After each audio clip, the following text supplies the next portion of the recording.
In this video, I'm going to be taking you through the 5 different seam samples that we're going to be doing in this basic stitching and seam finishes packet. So starting off, you're going to go ahead and cut out 8 pieces of fabric. They should be in the dimensions of a 3-inch by 6-inch piece. And I would use a non-stretchy fabric, so a woven fabric would be good, and cut 10 individual pieces. I'm going to go ahead and go in this order. So starting with the standard seam sample. First thing you're going to do is make sure your machine settings are right. If you just turn on your machine, they should be preset to the default settings, which are made for a standard seam. So for this one, the stitch width is at 0, which it is. The stitch length will be at 2.5. And then the needle position should be in the center. Okay, so I didn't have to move anything was preset. The next step is you're going to take your fabric and you're going to place the 2 right sides of the fabric together. Depending on your fabric, you may or may not have a right and wrong side. In this case, I do have a right side. This is a side that's visible on the outside that you want to see. And then the wrong side is the side that is on the inside of the garment.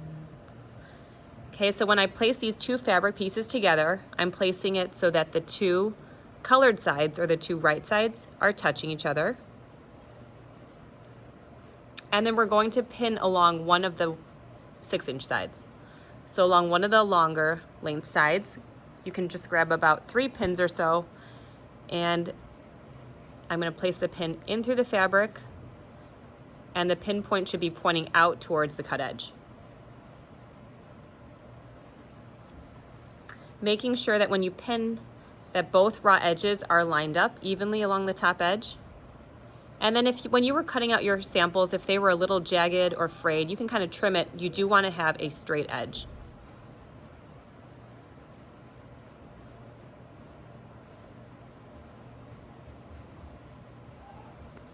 Okay, so I have 3 pins in there to keep it secure. And now we're going to go ahead and stitch. So according to the directions, it says to stitch 5/8 of an inch, that's the seam allowance, along the 6-inch side, backstitching at the beginning and end of the seam. On your machine, you're going to notice on your stitch plate, let me zoom in here. On your stitch plate, you're going to notice these different lines. And you want to follow the 5/8 measurement here, which is right over here.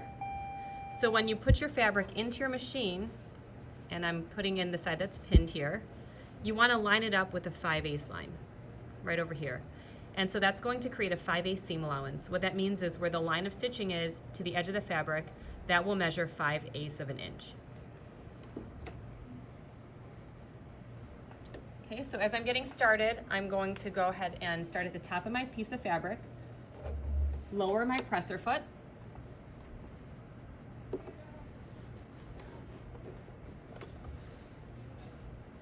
and then now press the foot pedal and just sew about 3 stitches or so. Okay, and the whole time this right edge is lined up with the 5/8 stitch plate line. Okay, and then stop. Now you're going to press this reverse stitch control in, hold it in, and now it's going to sew backwards to the top of the fabric, and then release it. Don't let it come off your fabric, and then sew back down over the original stitch. What that did was it created a back stitch, so that locks in your thread so it doesn't come undone once you're finished sewing. Okay, I'm about to cross this pin, so I do want to remove it. And continue sewing, following this raw edge with the 5/8 line. Remove the pins as you cross them. You zoom out so you could see this view. And I'm just kind of holding my fabric at the bottom, just guiding it in.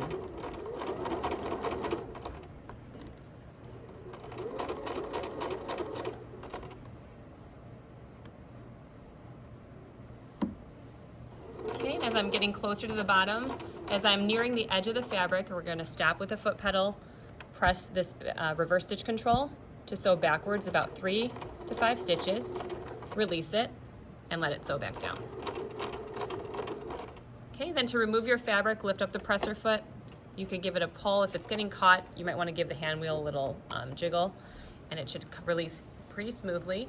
You can either cut it here at the thread cutter on the side of your machine, or if you have shears nearby, go ahead and just cut the threads.